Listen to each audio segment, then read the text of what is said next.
Welcome back, pals. Time for another episode of the Canon, your favorite movie podcast, the only movie podcast providing you with the list of the most essential movies of all time. We've got another amazing episode lined up for you today. We're going to be talking about Portrait of a Lady on Fire from 2019. I'm very excited to be talking about this one. Not a movie that I had a ton of familiarity with before this, so I'm excited to dive into it. For the conversation today, we've got a very special guest. I'm happy to welcome onto the show Felicia from the Seeing Faces in Movies podcast. Felicia, how are you? I'm great. I'm excited to be on. Thanks for having me. Yeah, this is going to be a good one. I can Yeah. feel it. I feel like we're going to have fun. So like I mentioned, you're joining us from the Seeing Faces in Movies pod. Just so people can get like a sense of what it is that you're doing over there, why don't you tell us a little bit about the show, the background of it, how it got started, what's like the thesis of the show, why should people check it out? I've listened to it and it's Yeah. awesome, but give our listeners the quick pitch. Yeah. The rundown. So essentially, what the show is, every month I pick a different director or cinematographer to focus on. And as I'm the host, I have guests on each week, kind of similar to this show. And I allow them to pick the film within that artist's filmography. And so it usually ends up being like 4 to 5 films. And we kind of talk about the films less so than like a scene by scene breakdown, but as they relate to that artist's entire filmography. So, I just recently wrapped Cronenberg to talk about like where he was in his life when he was making The Brood and Mm-hmm. what led him to that and where he went post that. So we obviously talk about the film, but it's more just where they are in their artist life to make that film. So I just wrapped the first season, taking like a couple month break. Should be back for season 2 in the fall, but essentially I'm someone who watches like an insane amount of movies usually. So a lot of people were like, you should either start writing about them more regularly or have a Mm-hmm. podcast. And I tried a few times, especially during the pandemic. I think a lot of people did. And Yeah. just nothing stuck. And I had some free time around the same time last year. And I was like, okay, I think it's go time. And it's just stuck. And I'm just like so lucky to have so many people in my life who are also film nerds who have come on to talk to me. So it's been good. And I'm excited to talk about more people. I have a huge list of people I want to talk about, and it's like never ending.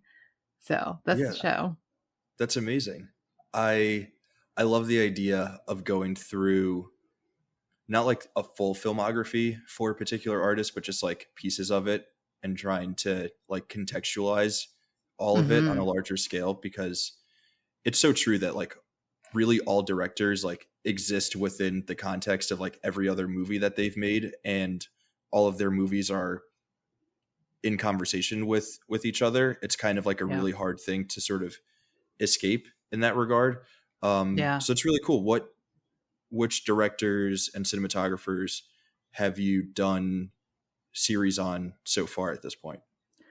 Yeah. I started off with Billy Wilder because I figured Billy Wilder was a director that a lot of people kind of at least knew the films of, might not know the name Hmm. Billy Wilder, but they're all like mostly feel good movies. So I thought that was a pretty good gateway. And then I did Agnes Varda, I've done Cronenberg, Eric Romer, I've done Robbie Mueller in terms of cinematographers, I've done Gordon Hmm. Willis in terms of cinematographers, Brian De Palma, which is one of my favorites because he's like the light of my life. I love De Palma.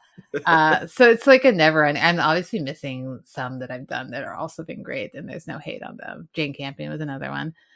Um, but I try and do a mix of, sort of directors who are still kind of doing some work, but are still big Hmm. heads, and then directors from the old world.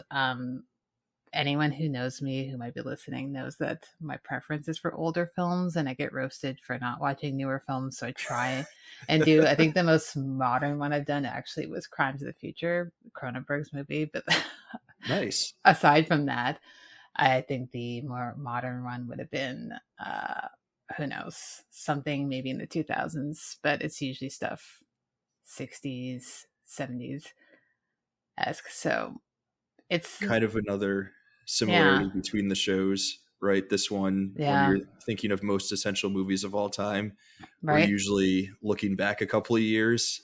But Hmm. now, funnily enough, you chose, I know. I think, our most recent movie that is in the canon. I think Right. 2019 is the last year that we, or the most recent year, rather, that we have voted on to include movies in. So it is very funny that like your That preference is. is, I know. the older movies, but for this particular show, like out of the, whatever list of options that I gave, that this is the one that you're on for. So Yeah, um, I know. It was funny because I did see the list and there's some other ones that I 100% would have talked about, but I was like, you know what? I that was one of the few films, like modern films, that really stuck with me and very much so deserves to be in the canon, and I'm sure we'll talk about that. But yeah, to me, this film seems so modern and yet like it could be a classic, right? It yeah, already is.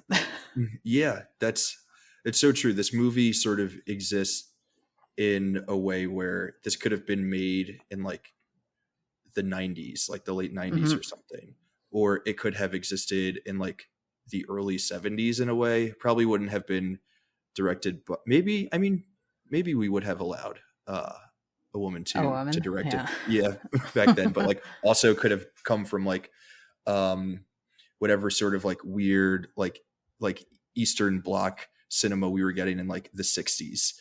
Yeah, Like this movie really could exist, or could have existed, in like so many different like periods of time in filmmaking and like different movements of filmmaking, that it is really interesting that it came out in 2019.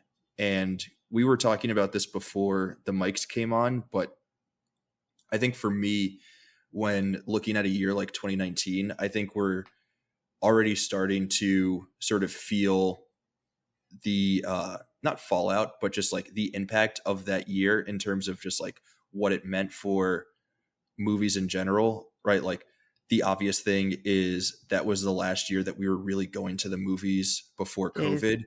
yeah. And you had movies like Avengers Endgame and like the last Star Wars movie sort of like wrapping up these massive franchises that were making billions of dollars. But then you also had something like Parasite that, in a weird way, sort of Mm. like cut through to American audiences in ways that international cinema hadn't before. You had auteurs like really popular auteurs like Quentin Tarantino and Martin Scorsese making deeply personal movies within Hmm. like their own filmographies. Um, you had Greta Gerwig showing that like she is the real deal, and same with like Jordan Peele with Us. Greta Gerwig obviously had Little Women, and then you had the Safdie brothers with Uncut Gems, Eggers with The Lighthouse. Like there was like so much cool stuff happening in 2019, and Yeah, my God, Portrait of a I Lady on forgot about it. Fire is a really cool movie that I think will have more legs than a lot of those other movies, because it is able to sit in a more like timeless fashion, like a more timeless place, in the way that it's made, in the way that it's presented, and like the subject matter and all of that stuff. So very excited to talk about it sort of like in that context. Hmm. I don't have much context for the director of this movie and some of her other works. I was looking at her filmography, and like there are like maybe three movies that I have on my watch list but have not actually seen. Okay. I don't know if you're familiar with any of her work prior Hmm. to this. Yeah. I'd seen even. Oh man, it would have been not long after it came out, but Water the Lilies and Tomboy, but not knowing who really the director was, just Hmm. being a French, cinema fan, watched them and really liked them, and then Girlhood came out, and I saw that at TIFF, which is, I mean, at this rate, I probably actually don't need to explain TIFF to people. I forget that it's like a huge festival now. But I saw that she was there, and that was an Nice. interesting movie. and then saw this, and I've seen Petite Maman also. So I've seen quite a bit, if not Hmm. almost everything she's done. She doesn't have a huge filmography. Um, but yeah, this is, you know, the movie. Yeah, Yeah, it's hard to top this one, to be honest.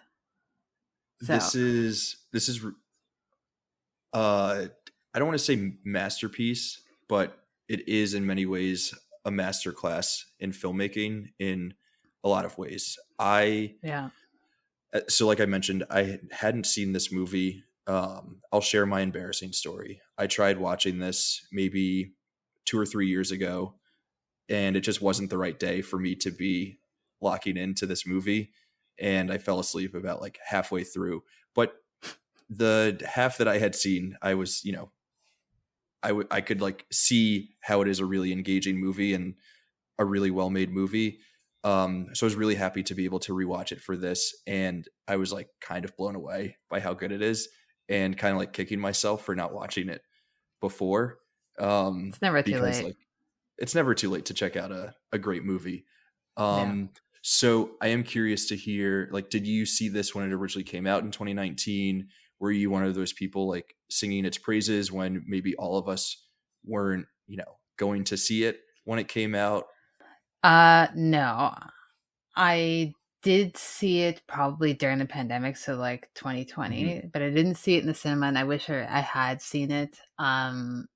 Like mentioning before, I have a penchant for watching older films, so even though I do go to the cinema, like the theater, a lot, oftentimes I'm seeing like rep, screenings. So Hmm. I'll be like, oh yeah, I was at the movie theater that long ago, but I saw something from, the 70s.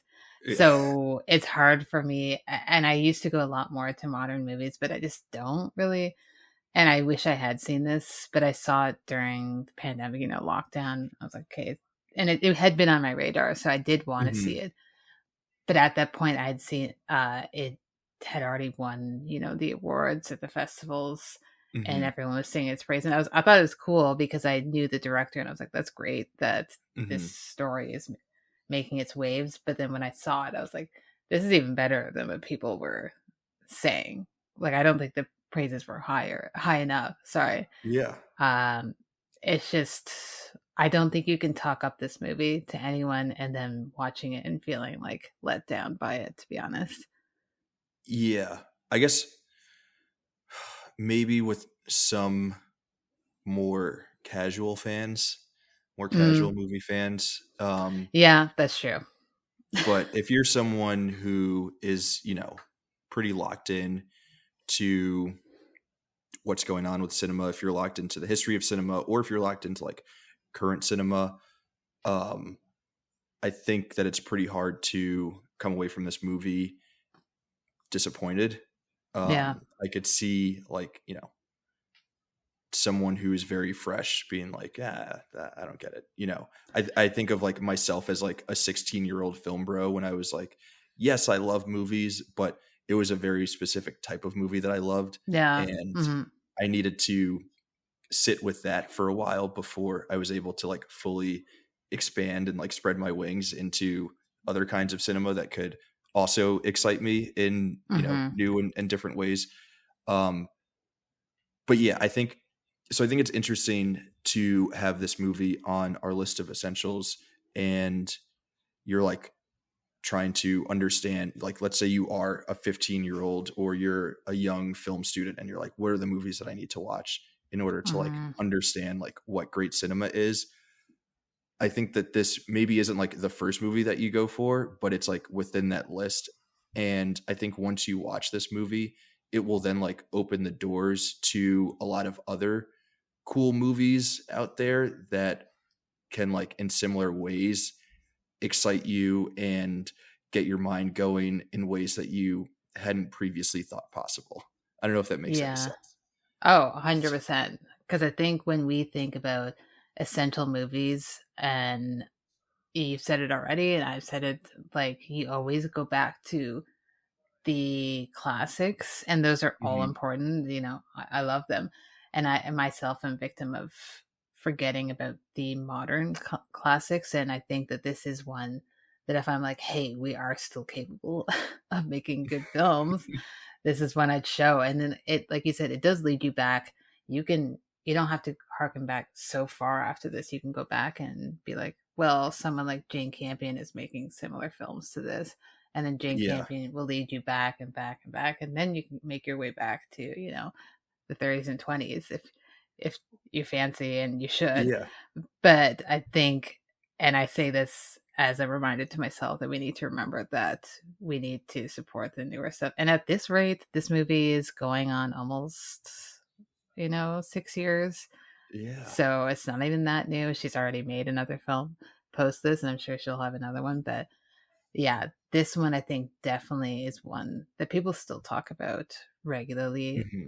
and remember. And I think that's an insane feat to do nowadays with the amount of Yeah. content that's out there. So yeah. Yeah. The dreaded C word. Yeah. It is insane to think that this movie is like 5 years old at this point. I know. It feels like I know. 2019 just happened. That's that 2019 year, because when you were listing off all those movies, I was like, I cannot believe those came out right before the world Yeah. went on fire, literally. Yeah. And I was like, oh my God, yes, that was an insane year for Yeah. movies. It's Yeah. like so wild that it worked out that all of those movies came out Right? right Jeez. before. Yeah. It was like We this. needed that.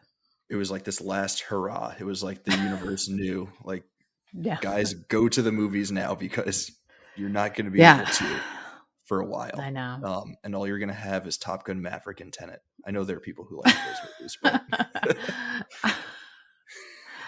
I've only seen Top Gun. I haven't seen the other one.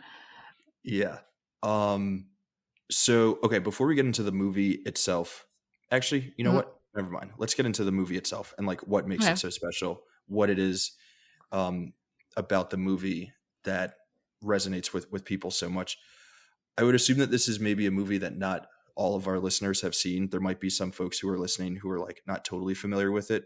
So for any of those folks who we might have out there, do you want to give us like a quick synopsis overview of what this movie is and what it's about?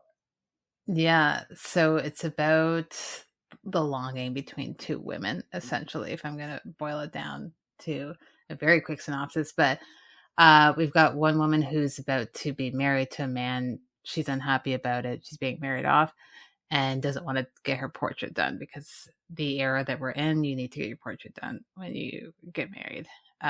It's a sign of status, or a symbol of status. And a woman gets hired to pretend to be kind of like her friend, essentially, but is secretly taking her portrait, and then they form a bond throughout that journey. And we get an amazing queer love story set in a time where we don't often get queer love stories between two women. So that's essentially it, without going into too many. There's not really any spoilers in this movie. I think it's one that you just have to experience and sit down and watch. And it's worth the 2 hours, to be honest. Absolutely. It's worth the 2 hours. I think one of the interesting things for me going into this movie, I'd always like understood that it was a queer story, but I thought it was one of those queer stories that was just sort of like undertones of it, not like an explicitly romantic relationship between the two characters. But I wasn't like once it happens and it is explicit, I was still totally bought in. And the way that the movie presents that and goes forward with it is amazing. So like, Truly. I just think I went in with like a different concept of like what I thought was going to play out within the movie. Oh, same. I mean, I'd seen her films before, and I know that she is a queer woman herself, the director, Silenciama, and has those undertones often in her films, but I think this is the more explicit that she's gotten so far. So I wasn't sure how far.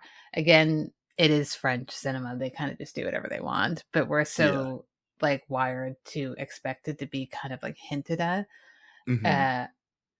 Or it becomes, it's like a queer film and it kind of gets thrown into its own category, and people only think about it this way. And this film, I think, was managed to surpass that and go into both worlds where people think of it as a film with a queer love story, which it's unfortunate that most films don't get that have that subtext, but uh, hopefully that's the start of things. But it's just so beautifully done in this movie. Yeah. I mean, it's just at the end of the day, it's a great romance film, right? Like Exactly.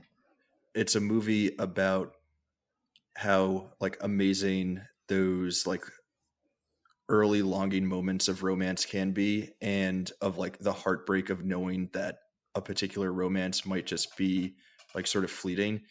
It's like that's the main focus, or like the main takeaway from the movie for me. Obviously it's Hmm. beautiful to like have this queer story at the heart of it, and like it also allows us to play with some really interesting notions of like femininity in ways that like we don't often get to explore. And I was thinking about it today, where like a lot of the movies that we talk about in the show are like exploring how it is that we understand traditional masculinity, just because like, you know, the Hmm. patriarchy exists, and you know most movies are made within that. So like most Hmm. movies are asking questions about that, and not necessarily like what traditional, you know, like feminine or like what traditional femininity like looks like, and sort of like questioning that. And I think that this movie does that in a really interesting way, in terms of like she doesn't want her portrait done because she like doesn't care to marry this guy, and it might be because she is a closeted queer person, or it might just be because like she just doesn't want to do that, and like that's cool too. Like people don't Yeah. have to subscribe to all of these like norms that we set up for them. They can exist within the ways that they choose to exist. So I Yeah. found that super interesting. I don't know if you have any like thoughts on that whole idea that this movie is kind of exploring. Yeah, for sure. I mean, I think that this film could have worked equally as well if it didn't have that love story between them. I think it obviously elevates it that it does, but just exploring what women were, expected to want Hmm. versus what a lot of women may have actually wanted or not wanted is interesting. And I think we think of that time in history or any time prior to us as women being kind of, not having their own authority. And that's true, but that still remains true today in some cases. And a lot of women still feel they need to want to get married or want to have a family or Hmm. whatnot. And there's absolutely nothing wrong with one of those things, but it's still there, that expectation. Yeah. And it's just, I think it was really smart setting this in that time because it allows it to be timeless in a way where we can watch this in 20 years and still be like, I understand how these women feel and how they're interacting with one another. I just love the way the women's bodies are presented also in this Hmm. movie, and just the frankness and the honesty of the way they sit and the way their bodies are presented. And that's just, you know, you got two women behind the camera. You got the director and you Hmm. got the cinematographer. So you're really leaning into heavy female gaze Yeah. talking about two women.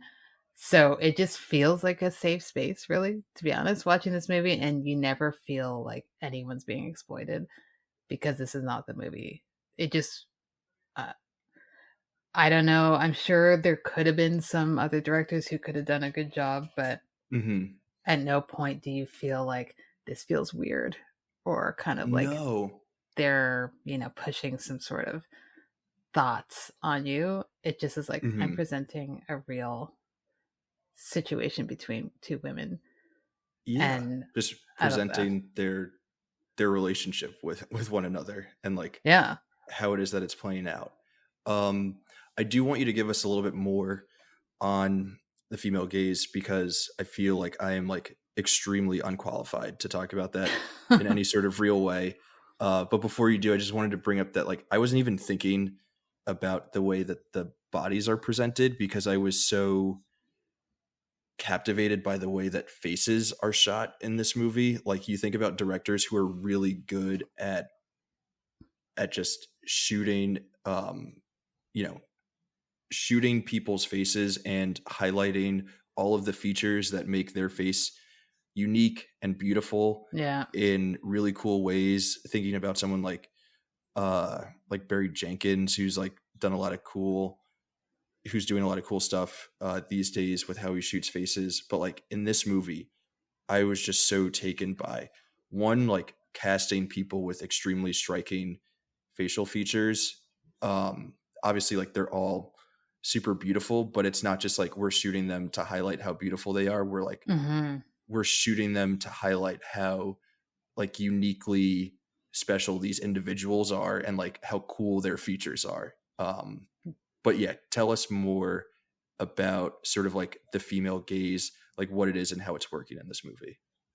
Yeah, for sure. I mean, I also agree that both the actresses are incredibly beautiful, and the film never is trying to make them seem not beautiful, but they are Mm-hmm. not forcing it in a sense where Mm-hmm. the way they're being shot, you can actually look at their face and Mm-hmm. admire what their faces are, because they look like regular people, and a lot of regular people are very beautiful. But I, especially on this watch, realized just the way they're one of the earlier shots with Marianne. She's sitting by the fire and she's like nude, and she's obviously just gotten there, and she's disrobed, she's taken a bath, and she's just sitting on her own. And there's nothing sexualized about it. It's just a woman sitting by the fire, warming up after taking a bath and taking some time for herself. And you have to have, I think, women behind the camera, because not only because it translates that way, but for the Mm-hmm. actor's sake too, because I'm sure the Mm-hmm. actors are just like, I don't feel any sort of way other than like I'm with my own people and I feel Mm-hmm. comfortable doing this. Because sometimes you watch Yeah. films where I'm like, I can tell that this actor was like running after to get out of that scene. It was like, I Yeah. want this done right away, and that's never a good feeling. Not to say that there's a lot of men who have been able to shoot scenes like that, and it Mm-hmm. looks great too. But I think there's a certain empathy that's done when you have women behind the camera who are able to create a space for women to Yeah. be truly themselves. Um, yeah, and it's a vulnerable thing to be fully nude on camera. So I can't Absolutely. imagine.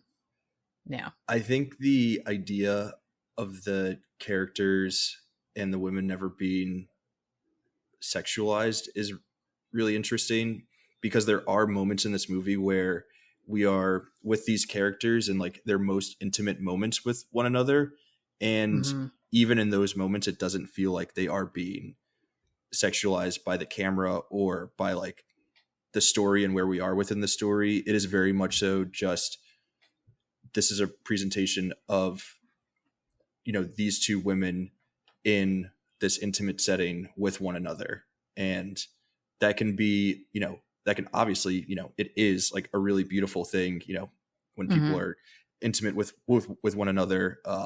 You know, that's like a really special thing that that is nice, but oftentimes it's like so hard to see that in Yeah. movies without it becoming a, you know, like hypersexualized kind of moment within the movie. I'm just like thinking about your boy Brian De Palma, where like all of his Yeah. movies are like extremely horny, uh, Yeah. Yeah. and and you know, like sometimes it does like cross over into being problematic. Sometimes Mm. we're just like, that's Brian De Palma, and like being kind of like weirdly horny sort of like fits the vibe of whatever it is that he's doing within this movie. But for this movie in particular, for Portrait of a Lady on Fire, like we very much so did not need that vibe. No, it's all about context. Brian De Palma, I love him to death. He could not direct this movie without it being entirely different. It would not be this movie in any sense. But like, as you're talking about that, someone like a Chantal Ackerman or Agnes Varda, who Mm-hmm. creates that space. And there might be scenes of intimacy, but again, it just seems, and it's not to say that women can't be horny on, behind the camera Yeah. too. Yeah. We have a lot of those, and they should be. But I think there is a level of empathy that just does come across most of the time. Um, Maybe not. So I was thinking of Catherine Paya, who is probably the Brian De Palma of filmmaking on that end. I don't know that she's empathetic in any way, but you got to have both spectrums, to be honest. Yeah. I think it right, the context makes sense because for this movie it's just it's not what we needed. It works in No. other movies. Like a Claire Denis film like High Life can be super horny. Oh And yeah. Yeah. that's another woman from France, and she is making very particular kinds of movies over in her end of the Yeah. sphere, and Celine is making her own kind of movies over Yes. here, and it's like it's cool for both of those things to exist, right? Okay, so beyond the like beautiful romance at the center of this movie, it's like really super cliche, but I do think that we have to talk a little bit about the cinematography, and like we're going to say the buzz phrase that there are many frames within this movie that look like Yeah. paintings. Uh, Yeah. I feel like an ass saying it out loud, but it is so It's true. facts. The cinematography in this movie is like up there with anything that I've seen in the last like I don't know, like 10 to 15 years. It's extremely spectacular. Do you have anything for us specifically on the way that this movie was shot and like how the cinematography of this movie is like in furtherance of all of the thematic elements that we're talking about here? Yeah. I mean, it's hard not to talk about this movie and not talk about the cinematography. And I think it's one of these movies. And what I love about this is that people who don't even know anything about cinematography would never cross their mind to talk about that. Even them, when they were talking about this film, they were talking about how it looked, and I think that's Mm-hmm. so important because modern cinematographers that we know, like the average person, I hate to say it, but the average person maybe knows Roger Deakins at most, Mm-hmm. Yeah. and in terms of modern cinematographers that are Mm-hmm. out. So I think to me, rewatching this, it harkens back to my favorite cinematographer, who is Robbie Mueller, and who shot a bunch of the vendors. And if for anyone, I'm sure you've probably heard of Paris, Texas, and the way Mm-hmm. that shot is quite similar to this, where it is beautiful, but I think the cinematography is still not trying to be the star of the show. I think it's Mm-hmm. really complementing the story. It just so happens that, the it looks beautiful, and she's a very talented, her name is Claire Methot, and Mm-hmm. she is a very talented cinematographer that just really, really made her mark in this film. And the film could have worked without it being as beautiful, but I think it's really why it's a film that we'll continue to talk about, because it's one that you watch, and if you're watching it on a smaller screen, I feel like you're going to want to pause it and be like, I need to find a bigger screen to watch this on, Yeah. because it's so beautiful that you really need to see it in a bigger frame. And that's really just talent. Don't I think download it that's onto your probably phone to watch on a no, plane. you no, exactly. Like, you can't. I think that's the biggest compliment you can pay to a cinematographer. Be like, I just want to watch your work on something bigger and bigger. Yeah. Um, yeah, it's great. I think that's probably one of the great benefits of watching a movie like this on the big screen. And we can maybe get into it a little bit, but I always have trouble with the idea of only like a Marvel movie being worthy of the big screen, because while some of them might be worthy, I think a lot of those read better on like your living room TV than they do Hmm.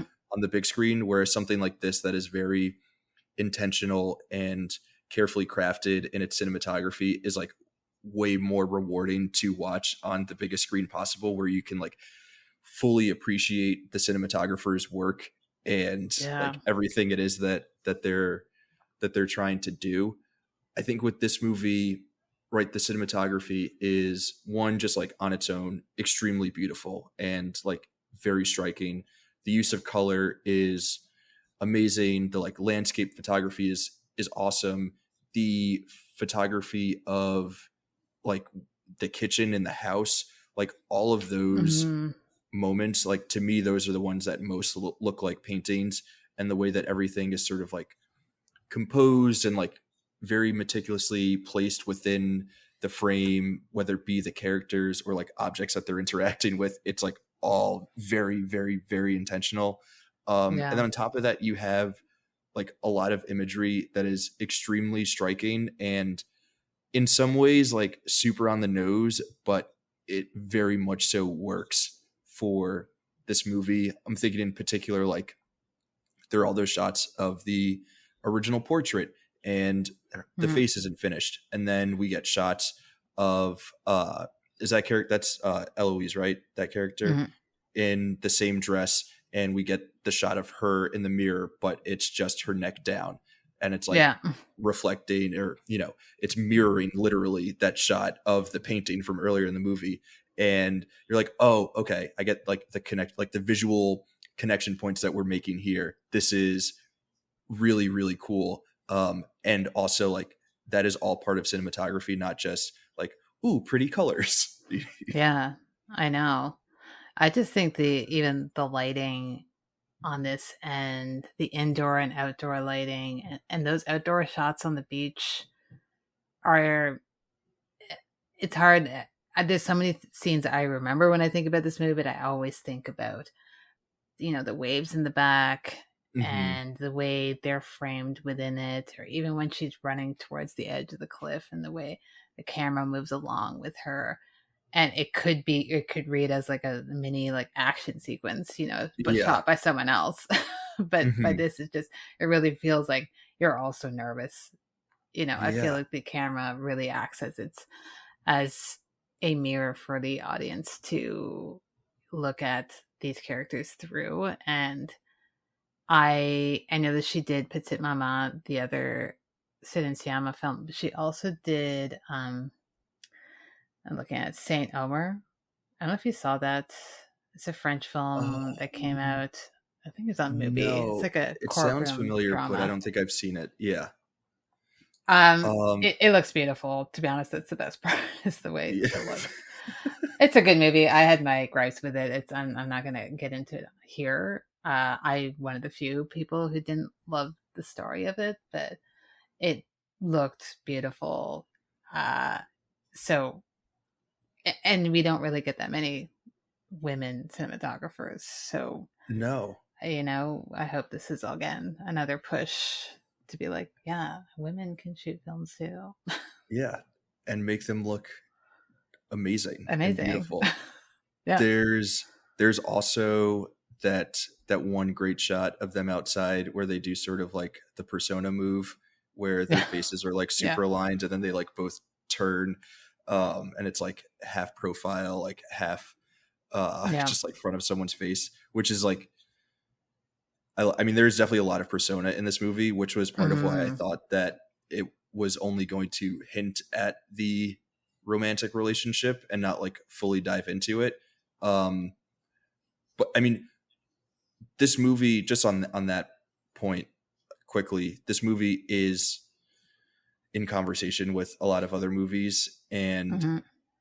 I think another reason why it's cool that this movie is listed as essential is like some of those other movies, like a Persona, or there might be some other movies that like we mentioned during recommendations that wouldn't necessarily be like the first movie that I would recommend to someone if they're early Mm. in their film fandom, but I would say, hey, watch Portrait of a Lady on Fire. And then when they're like, okay, yeah, that was cool, then all right, cool. Check out some of these other movies. Maybe you will like Claire Denis. Maybe you will like um, some other queer stories that are out there and like doing very similar things. Maybe here's some other romance movies that you'll really enjoy. Here's some Yeah. other French films that you'll really enjoy, and all of that good stuff.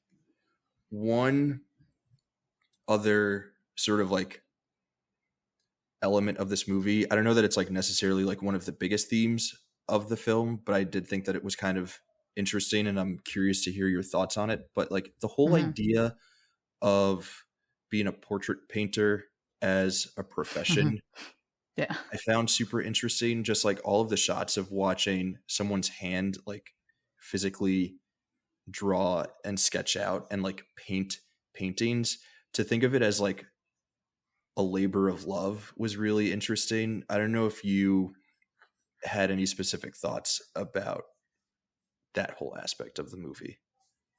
Yeah, it's funny because I think whenever you get a scene where someone's getting their portrait painted, it's kind of like a one off. You don't even pay attention to the painter themselves unless Hmm. the movie is specifically about them. So that's interesting in itself. And to have a woman be Hmm. the painter is also interesting. And to see, the film opens up with her as a teacher later on. So it's something she was making her money off of. I don't know how common that was, back in that time, to be honest. It might Hmm. have not been common at all, and it probably wasn't, to be honest. But I think it's interesting to see how having that translates so well for the love story, because Hmm. you can see how they fell in love through her really looking at her as a human being and painting her. Hmm. And I think that's really beautiful. And I don't think it's even cliched at all to be like, oh, I fell in love with you through painting your picture, because I feel like it could sound Hmm. cliched, but it just works so beautifully in the way the actors portray this and just the looks that they give each other. I don't know, it just works so well with, the cross shots of her Oh yeah. using the paint and going over and just staring at something she's painted and how long it takes to paint someone's portrait. I Hmm. would not know. I am not a painter. I couldn't even fathom doing it, and how she had to do it kind of by memory for a lot of it until she admitted that what she was doing and had her sit for her. Um, I think it just is such a great way to hint at what we're going to get throughout the story without it being like, her coming in and being like immediately, oh, everyone thinks I'm gay. Immediately. Yeah. It's like, that's not realistic, especially at that time. You got Hmm. to build up to it. And I think that's the smartest way to do it. Yeah. The It's like another form of forced intimacy. The whole like Hmm. portrait dynamic of just, we're in a room. This is taking, it clearly takes a long time to paint a portrait. It's not just like, you know, the like today, if you're getting a portrait done, you go to, I mean, this is probably still outdated. You go to Sears and someone Mm, snaps a yeah. photo of you, and and that's about it. It's maybe like 15-minute tops that you're interacting with this person. Yeah, These two exactly. women were interacting with each other for days at a time and hours on end for all of those days. This is a really, really intimate setting where you do get to like understand and see someone as a person. It could be easy while, painting a portrait of someone to like just see them as they exist in the physical form, but I'm sure, the story could be told of many other portrait painters who are able to like gaze deeply into someone's soul while they are Hmm. painting a portrait of them. And like a lot of times when you look at portrait paintings, I feel like that comes across where you can feel like the painter actually like captured the essence of someone and not Yeah. just like their physical appearance. Yeah. I think that's so true, especially with this. She, and one of my favorite scenes is when she's looking at the portrait and saying, I can't seem to make you smile. Hmm. And then Eloise has her come next to her and say, look at me the way, you know, you should look at me, essentially. Hmm. And that's, at that point, we're really building up to what's to come. But I think it, it just feels honest, the storytelling, and it feels realistic. And, you know, someone painting your portrait doesn't necessarily mean you're going to fall in love with them. I'm sure a lot of times they didn't fall in love with them. But I think it works here where you just don't question it. You can see two people who finally feel like they're being seen Hmm. and who see each other, and I don't think they've ever felt seen by someone. And you can, Yeah.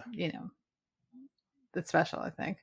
Yeah. You can totally understand why two women in France in, what is this, the 18th century? Does that sound right?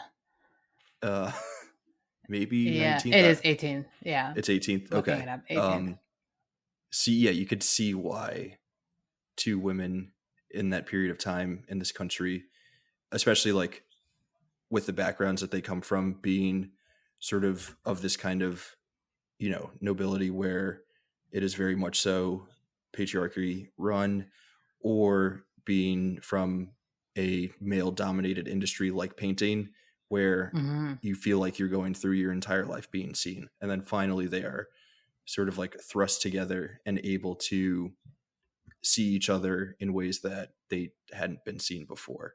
That's such a good point about it being like a like really like honest way to move the story forward Yeah. for what's happening between them.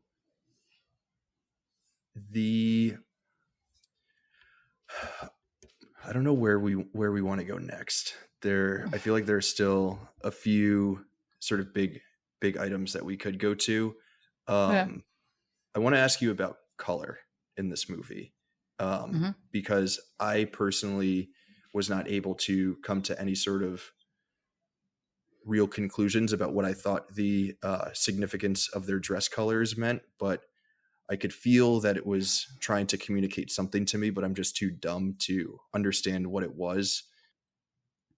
I think that Yeah. you're smart enough where you can tell me. You're way smarter than me, so you can tell me like what it is that I was supposed to be picking up there. I don't know, to be honest, other than I feel like I've read in the past certain colors signify you know, where you are, Hmm. financially. So maybe Oh, green interesting. is that. I mean, I think we're thinking of the green dress and she wears Hmm. a red dress. But even think other than that, I don't really know. And I'm sure there probably is some sort of significance, but I think it's more so the cuts of the dress to me. One Hmm. is very much someone with status, the way the dress is cut and sits on her body, whereas Hmm. her dresses, Mayan's dresses very much look like someone who's not poor. She's obviously not Hmm. poor, but she's of a lower class status. And then you get, you know, the I don't know what you call her, the little maid, handmaiden Hmm. esque, Yeah. and hers is even more. I mean, hers is very Yeah. obvious. It's like dirty brown, black. I don't know what color. It's gray, Yeah. and just the cut of those dresses. So I think it's more so the way the dresses were created for the bodies, and the ones that Eloise is wearing were Hmm. specifically tailored to her. The other Hmm. ones were obviously just bought, and I'm going to Yeah. wear this. A lot of us just buy stuff off the rack and hope to fit in it, and people who have money get stuff made specifically for their body. So I think it's more so that's how I read it. The colors, I'm Yeah. sure they have a significance, but I couldn't tell you what they Can are.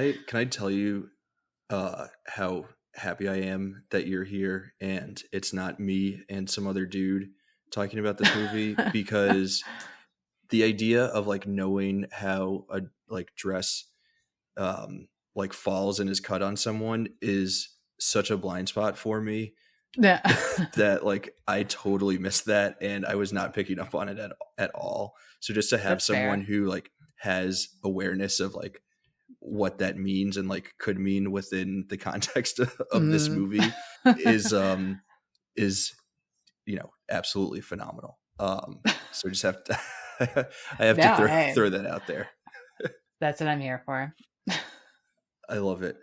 um Do you feel like we spoke enough about the romance at the center of this and sort of like the heartbreak of the circumstances around their romance, or do you feel like we could dive into that a little bit more? I'm sure we could definitely dive into it more, specifically the heartbreak. And I think, there's the obvious heartbreak of they need to part, and they see each other, or she sees her a couple times post that. But it's the Mm-hmm. the heartbreak stems before that, because they know this is never going to be a thing they're allowed to explore. They Mm-hmm. know that there is a time limit on this, and I think that's what makes their passion so, visceral for the audience and for them, Mm-hmm. that there is a click, a ticking clock. Mm-hmm. And it's unfortunate for them, but they know that they need to make this time last. And it's not like this huge whirlwind romance. It's two people who just want to be around each other for as long as they can be. Mm-hmm. So watching that, and then getting the the two end scenes where she explains that, hey, I had seen her a couple times after, and that she clocked that, Eloise still thinks about her every day, and they're still thinking about each other. It's really Mm-hmm. sad. It's really a Yeah. bummer. Oh my So God. Yeah. yeah. Let's talk about these final two scenes. But first, I just want to say it's like one of those like summer flings. Like I don't know if you ever went to camp, but like Mhm. if you ever went to camp as a kid, like you have those like these like early romances with this person from another town far away, and you both Yeah. know that you will only be able to be together for the 2 months that you're at camp or whatever. And even though Hmm. you're you know 13, you still you feel so deeply and passionately. Like this movie is just sort of like the ultimate edition of the summer fling. There are obviously other movies that explore the same kind of idea in a lot of similar ways. I Hmm. think the one that immediately pops into my mind is Call Me by Your Name, like another movie that is Yeah. very much so like we have this Yeah. romance that is like kind of strong and passionate, but like we know it's only for the set period of time before we have to go our separate ways. But those two endings, those final two scenes, like absolutely will wreck you, because it's not only that they are so powerful, but like the entire movie has such a grip on you that it's not like you're watching like an okay movie and then it turns into a really good movie. You're watching a really good movie and then it just like hammers it home with Yeah. first that painting of her that like that alone would have been enough to like knock me Right. off my ass and be like, okay, wow, that ending was insane. And then we get the the other ending at the opera. Like what did you make of that? How did that leave you, after Hmm. your first viewing or after this last viewing?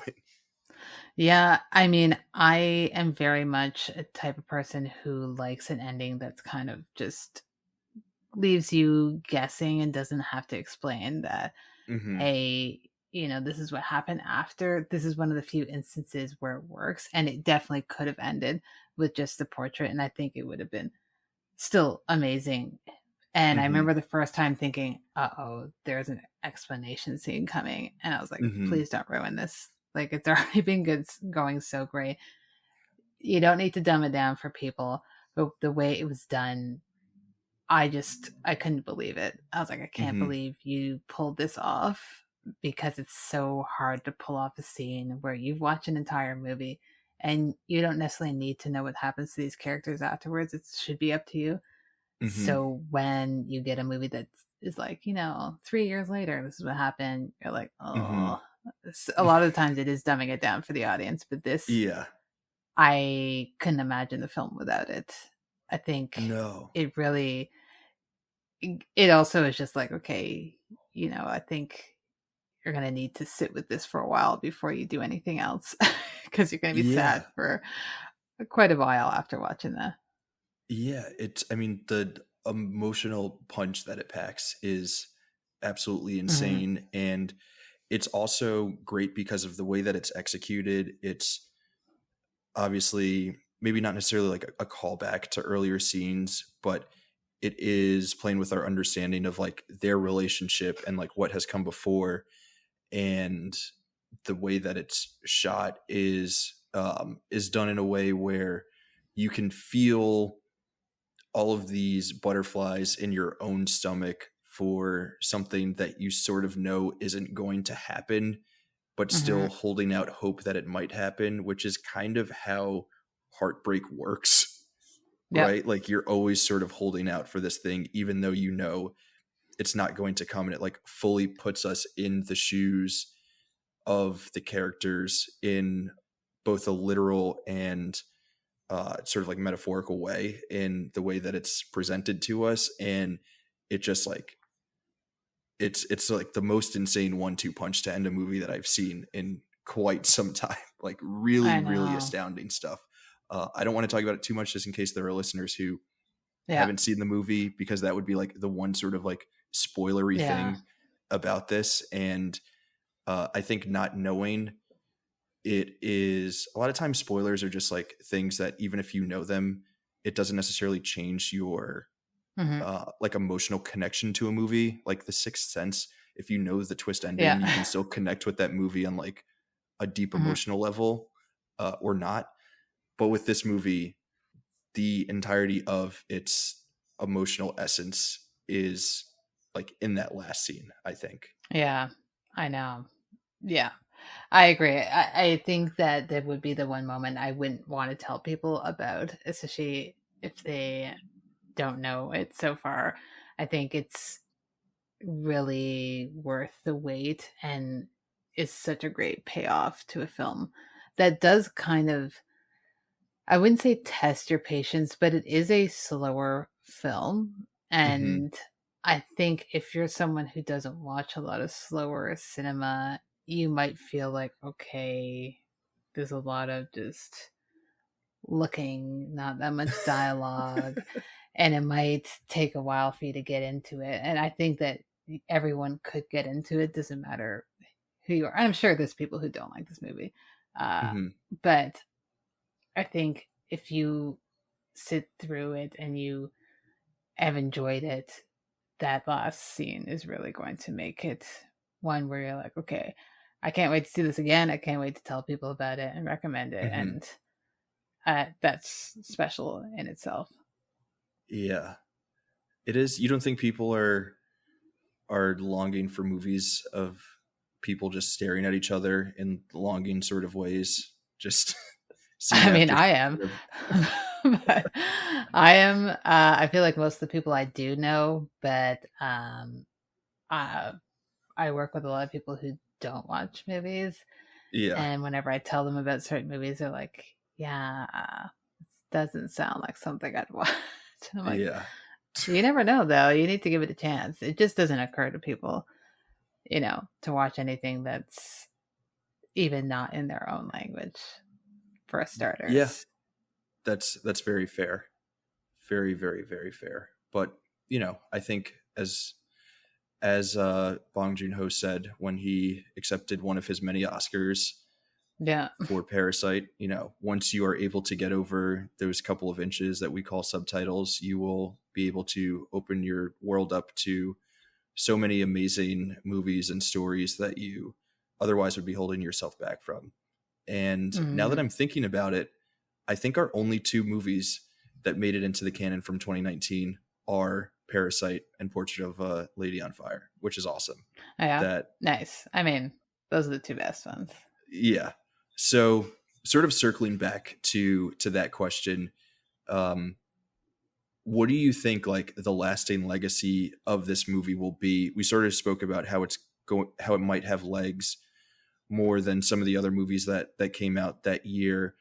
Do you think that this will, or like already has, impacted, influenced French cinema, world cinema, maybe some cinema here, home in the States? What do you think like the legacy of Portrait of a Lady on Fire will be? I think that I have already seen some screenings that are kind of essentially rep screenings of this film come out. And that's insane because usually you need to have at least 10 years under your belt where you're like, oh, we're going to rescreen this movie to get people Hmm. who didn't get a chance to see it. So it's definitely played in Toronto. I think that this is a timeless movie because it's not set in a time that any of us have ever lived in. So it's not dating itself. And it the other films that came out, even Parasite, I still think that it's timeless too, and to some extent. But this is one where it's a story. It is a period piece, so you have that Hmm. to its advantage, and Yeah. it's a story that, as we move forward in society, I hope is one that's less rare to see, and it seems Hmm. like it's slowly getting there, where people are no longer shocked to be like, oh, there is a queer love story in this. I didn't realize. Uh, and we're moving towards that just being a thing as opposed to this whole, newsworthy, headline Yeah. to be like, oh, there's this aspect to the movie. Beware, Yeah. before you go into it.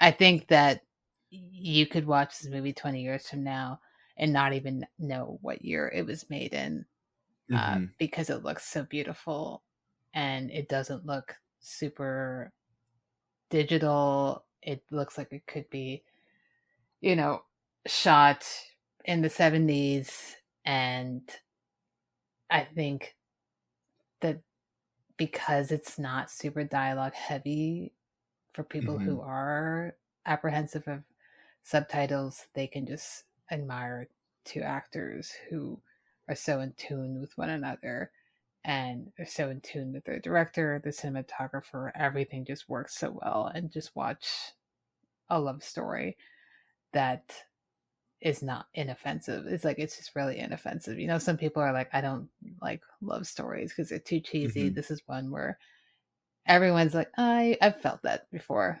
I Yeah. felt it. You're gonna feel it again at some point in your life. And you'll probably miss that feeling. You'll probably also not miss that feeling. So Yeah. it's hard. It's like I just don't see this movie being forgotten anytime soon. I think people are talking about it more Yeah. now than they ever have been. So I think that's a great sign. I love it. Yeah, I totally agree. I think there's a universality to the story and the feelings that it brings out in us, right? We've all experienced heartbreak.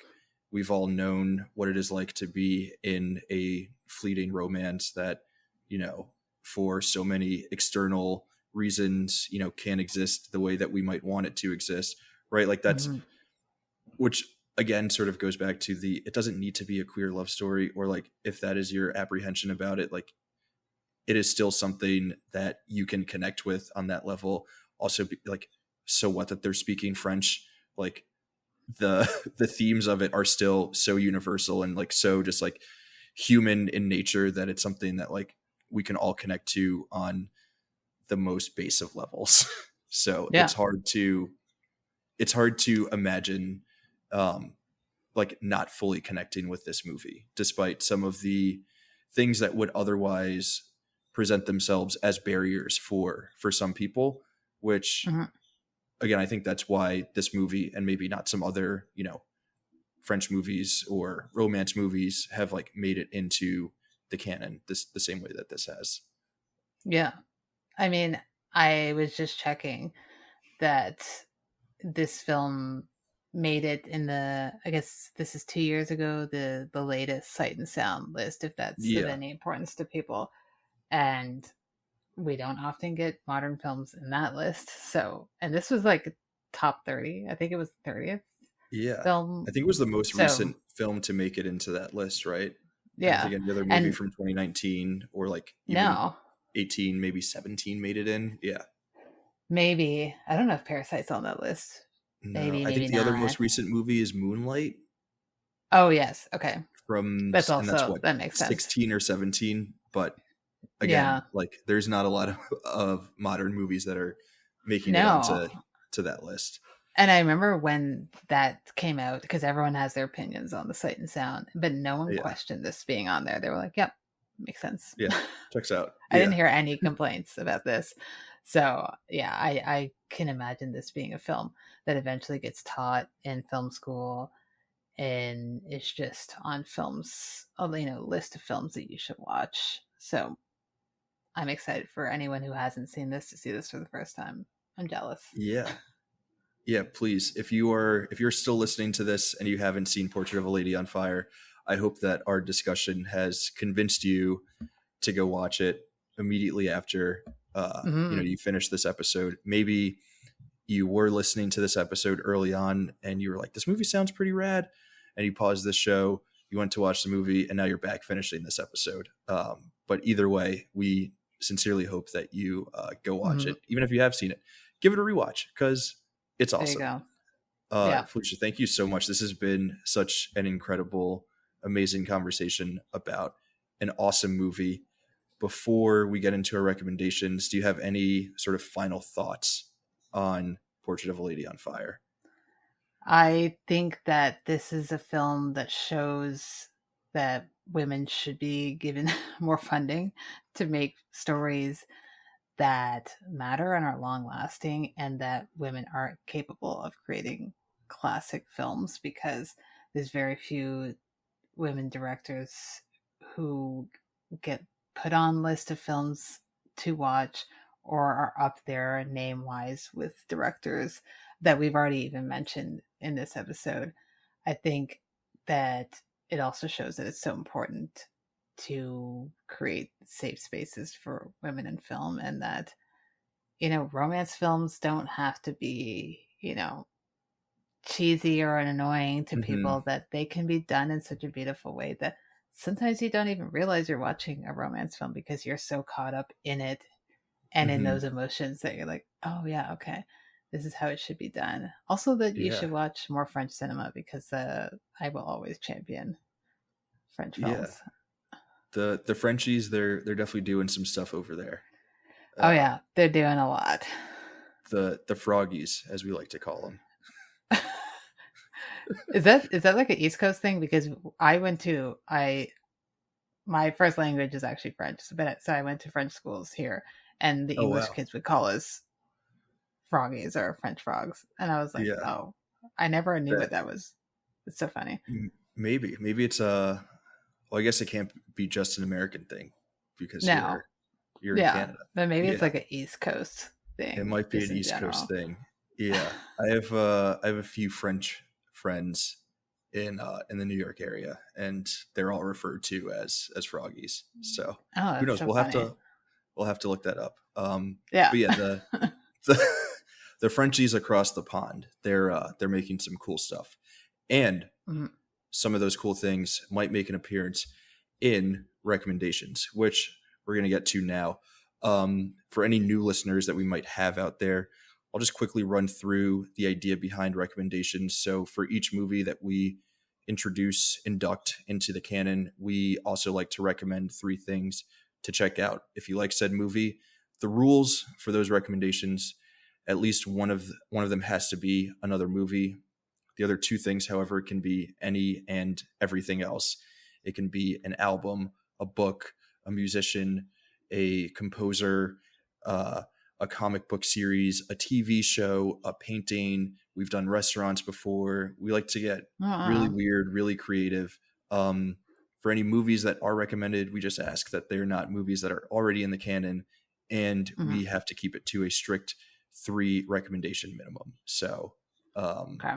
three and only three is our other rule. So, Felicia, you'll go first. You'll explain, why it is that you're recommending this thing. You'll give the name, kick it over to me. I'll give my first, and we'll go back and forth, a la Challengers 2024 Okay. tennis. um, my first one is a movie, and it's maybe a little on the nose if people know it. It's an American film called Desert Hearts.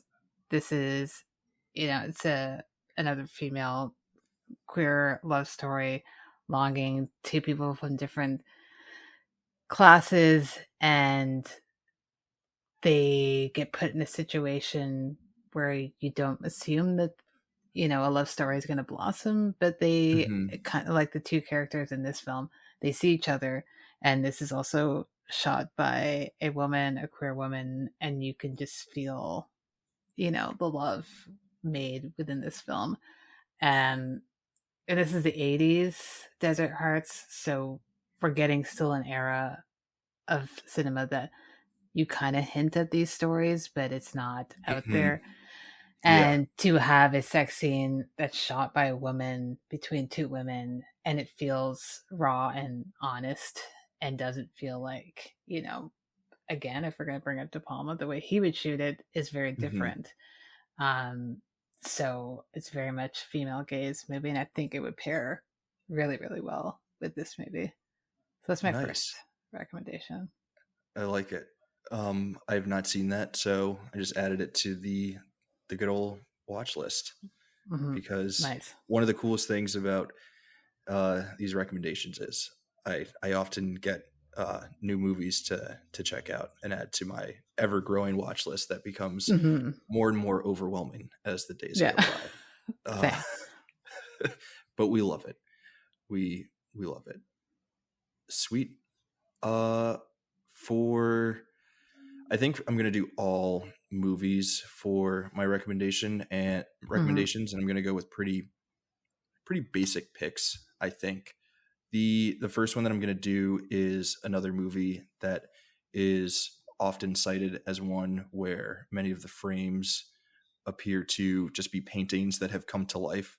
I think it's maybe one of the best examples of it.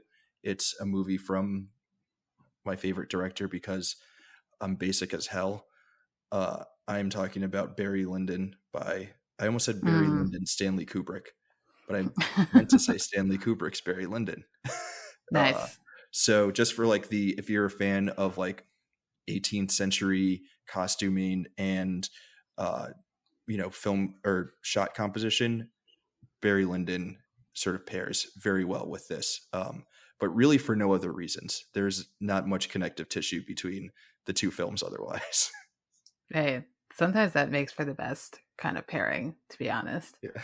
Sometimes it's just like the vibes or, Yeah. the era. So Yeah. I'd be down for that. It'd be a longer night, but worth Yeah. it. Yeah, definitely block out some time on the calendar if you're Yeah. if you're doing that double feature.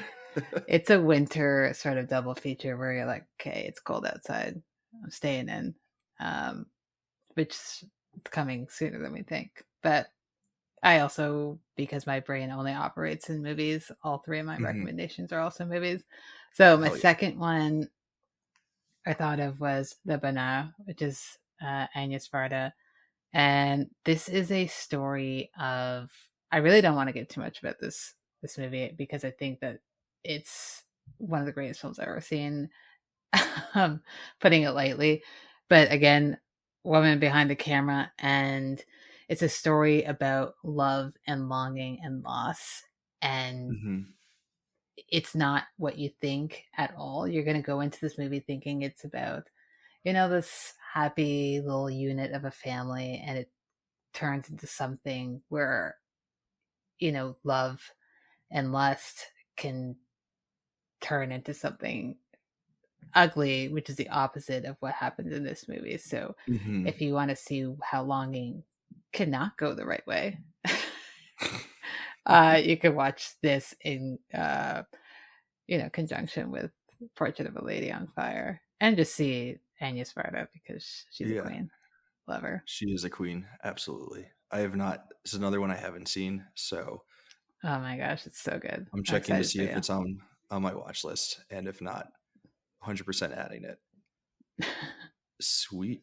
Okay, so for my next recommendation, um, I'm gonna need your assistance because I don't know how to pronounce French words, Okay. and I'm recommending a French film, also directed by a woman, our good friend Claire Denis, Mm. who we've spoken about a little bit. I think you know which movie I'm going to be recommending here. It's another movie that, and I think part of why I went into this movie thinking that we were going to get queer undertones instead of just like explicit queer love is because this other film that I'm talking about is widely regarded as one of the best movies out there in terms of being like an LGBTQ plus story without explicitly being about it. Um, it's definitely, it can be a difficult movie to get into for, like, if you think Portrait of a Lady on Fire is kind of slow, then you will definitely think this movie is a little slow. Felicia, can you help me out with the pronunciation, because I'm gonna butcher it if I try. Are we talking Beau Travail? Yes. Yeah, Beau Travail. Yeah. Yeah. Claire My Denis is American ass would probably say Beau Travail. everyone says it like that. So that's I think everyone is probably now being like, I know what you're saying, as opposed to Yeah. me saying it in the proper way, which is whatever. I, People should watch it either way. Claire Denis is a beast. She Yeah. really is. I love talking about her because she's kind of insane. Yeah. Like, she Yeah. really just goes out there and she's so unapologetic about it that I have the utmost respect for her. And Yeah. geez, I think that anyone, especially any woman or non-binary person going into film thinking, oh, I can't really be out there. I need to do a specific type of film. Like, okay, watch what she's doing. She really Yeah. doesn't care. She She is. does not give a fuck about anyone else but making her own art. Yeah, she's going for it. And it's awesome. It's very cool. Yeah. This movie in particular is, I mean, talking about like best final scenes, Yeah. up there, up there for sure. We can maybe Yeah. spoil that one, but we won't. Just go watch it and Yeah. see how you feel. There will Definitely. definitely be feelings felt after Oh yeah. watching To Beau say the very Travail. least. To say the very least. I need to Yeah, rewatch that. It's been a really hot minute and I've been wanting to rewatch it. So yeah. I'm gonna have to Also, re-add that to my list. probably the foremost famous movie on the nation of Djibouti. Like, I Yeah. haven't seen people cite, Djibouti cinema otherwise. I'm sure, there are great, films coming out of there, but this is a good entry Yeah. point. I mean, yeah, this is it's not a part of the world that really gets a light No. shone on it at all. So yeah, Claire, another queen. Yeah. Awesome. What's your um, final recommendation? my final one, and again, if any of my friends listening are probably gonna roll their eyes because this is my favorite film of all time, and they're gonna be like, "You love pairing this with things," but I have an argument for it. Let's hear So it. if we're talking about longing doesn't always mean that you're longing for a person in particular. It could be for an item, it could be for a time in your life, and A that's feeling.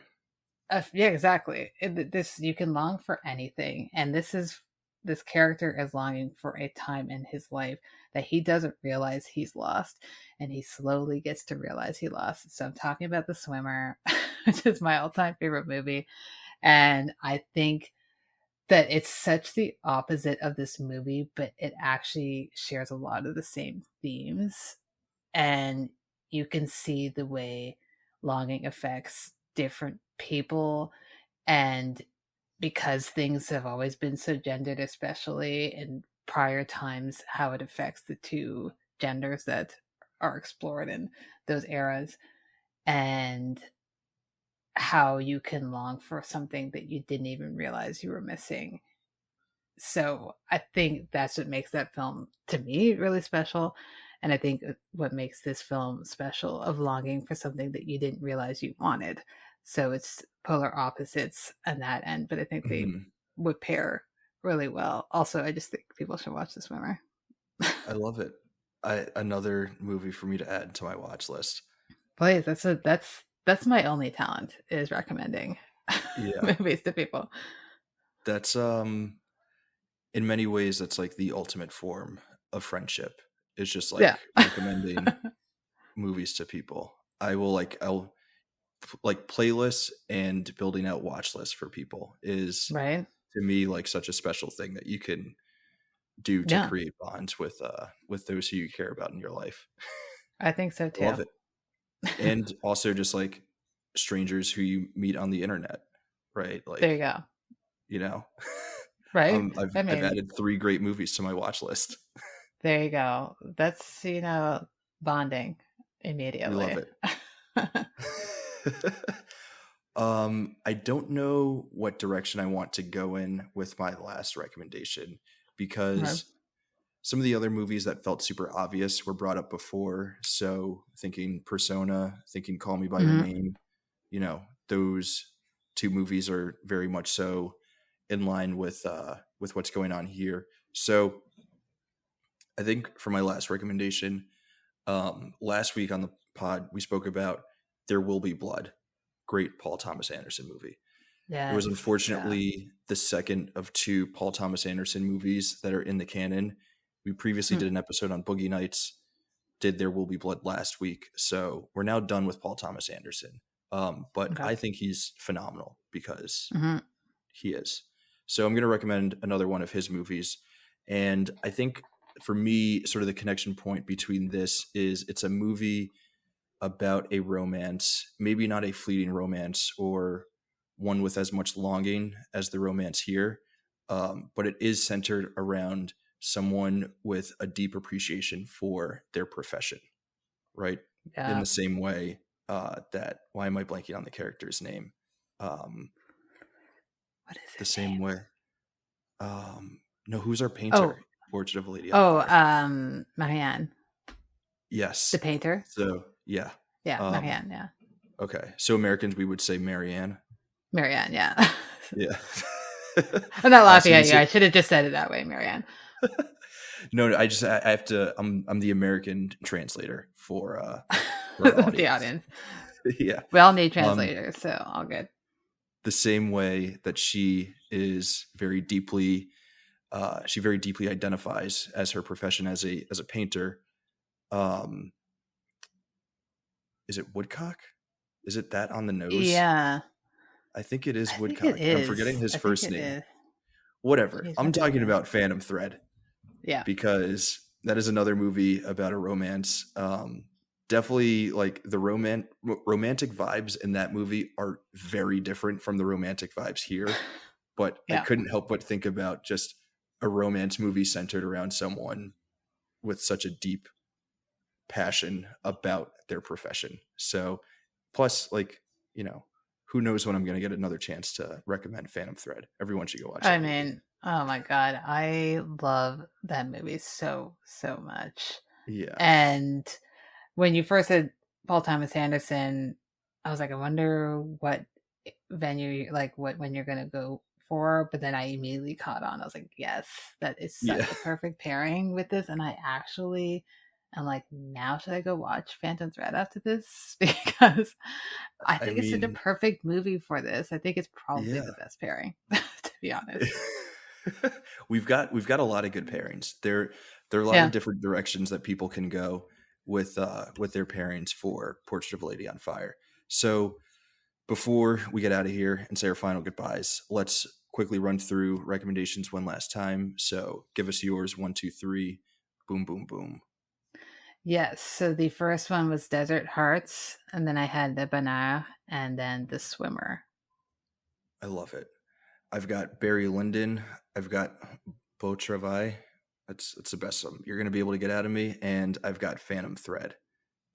6 amazing movies to check out. I 7 think amazing so. movies, including Yeah. Portrait of a Lady on Fire. Felicia, this has been an absolute blast. Thank you so much for joining us.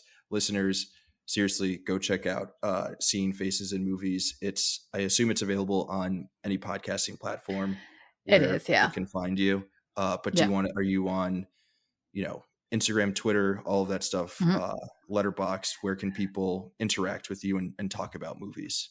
Yeah, I'm on both Instagram and Twitter. Instagram is just Seeing Faces in Movies. On Twitter, because they only allow a certain word count, it's Seeing Movies Pod. But you can find my own personal account there too. And I I also, especially on Twitter, speak a lot about film on there. Not in like a educated, with just like me gushing about movies, and with Mhm. a lot of my friends on there. And you can find other great podcasts as well, and along with other people and how we met on the Discord, who all have some great shows. But you can find mine on both of those and any place that plays a podcast, I hope, unless there's some secret one that I don't know about. But Spotify is what I plug usually. Everyone has Spotify. Amazing. Yeah, most people will probably fall into either the Spotify or Apple Apple. Music, maybe Google Yeah. Play. But yeah, Mm-hmm. definitely check out the show. Felicia's, a great film follow, so you'll definitely enjoy the conversations going on over there. You can find this show as well on any podcasting platforms that you listen to or might be listening to us on now. If you are there, if you're feeling kind of nice, maybe leave us a little review, maybe a 5 stars, a like, a subscribe. If you're on our YouTube page, drop a comment. Tell us what you think about Portrait of a Lady on Fire. We would love to keep the conversation going with you all. We've got another great episode lined up for you all next week. We're going to be talking about Breakfast at Tiffany's, another movie that I have not seen. RJ of Screen Age Wasteland fame will be joining me. We'll finally get our RJ episode this season, so that will be fun. I promise that she will actually be on. We won't have a repeat of Monty Python. So we will see you there. And until then, I will see you all in the wasteland.